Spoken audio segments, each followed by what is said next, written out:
வணக்க மக்களே, இன்னைக்கு நாம என்ன பார்க்க போறோம்னா, ஒற்றையாளாக சம்பவம் செய்த சஞ்சு சாம்சன் இந்தியா வரலாற்று வெற்றி.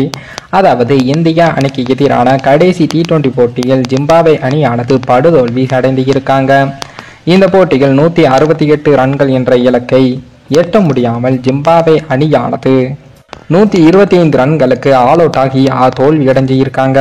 சிறப்பாக விளையாடிய நம்ம சஞ்சு சாம்சன் 45 பந்துகளில் 58 ரன்களை விளாசி இருந்தாரு.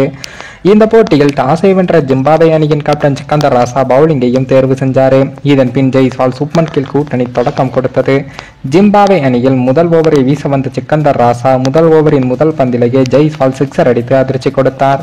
ஆனால் அந்த ஓவரின் 4வது பந்திலேயே ஜெய்ஸ்வால் 12 ரன்களுக்கு போல்ட் ஆகி வெளியேற பின்னர் வந்த அபிஷேக் சர்மா சுப்மன் கில் கூட்டணி அதிரடியாக ரன்களை சேர்த்தாங்க. அக்ரம் வீசிய 3வது ஓவரில் ஒரு சிக்ஸரும் 2 பவுண்டரி உட்பட 16 ரன்களும் விளாசப்பட்டது.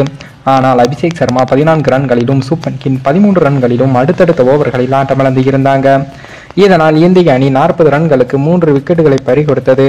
அதன் பின்னர் சஞ்சு சாம்சன் ரியான் பராங் கூட்டணி இணைந்து நிதானமாக ஆட்டத்தை வெளிப்படுத்தினாங்க. ஸ்பின்னர்களை மட்டும் அட்டாக் செய்து சில சிக்சர்களை இருவரும் விளாசிய நிலையில் 11 ஓவர்களில் இந்திய அணியின் ஸ்கோர் 80 ரன்களாக உயர்ந்தது. இந்த நிலையில் தான் 12வது ஓவரை வீசிய மௌடா பந்தில் 2 சிக்ஸர் உட்பட 15 ரன்களும் விளாசப்பட்டது.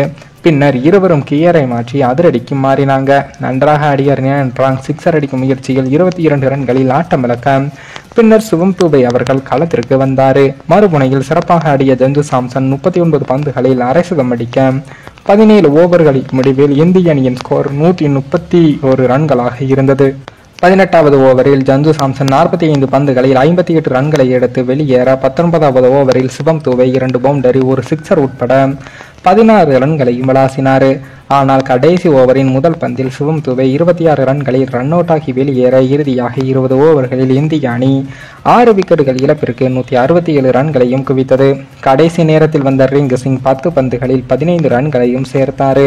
இறுதியில் இந்திய அணி அபார வெற்றியையும் பெற்றிருக்காங்க. மேலும் இந்த வீடியோ ஏதோ ஒரு விதத்தில் உங்களுக்கு பிடித்திருக்கும் என்று நினைக்கிறேன். நம்ம சேனலுக்கு புதிதாக வீடியோ பார்க்கிறீர்கள் என்றால் மறக்காமல் சப்ஸ்கிரைபர் செய்துவிட்டு பாருங்கள். இன்னொரு வீடியோவில் சந்திக்கும் வரை நான் உங்கள் தமிழ்.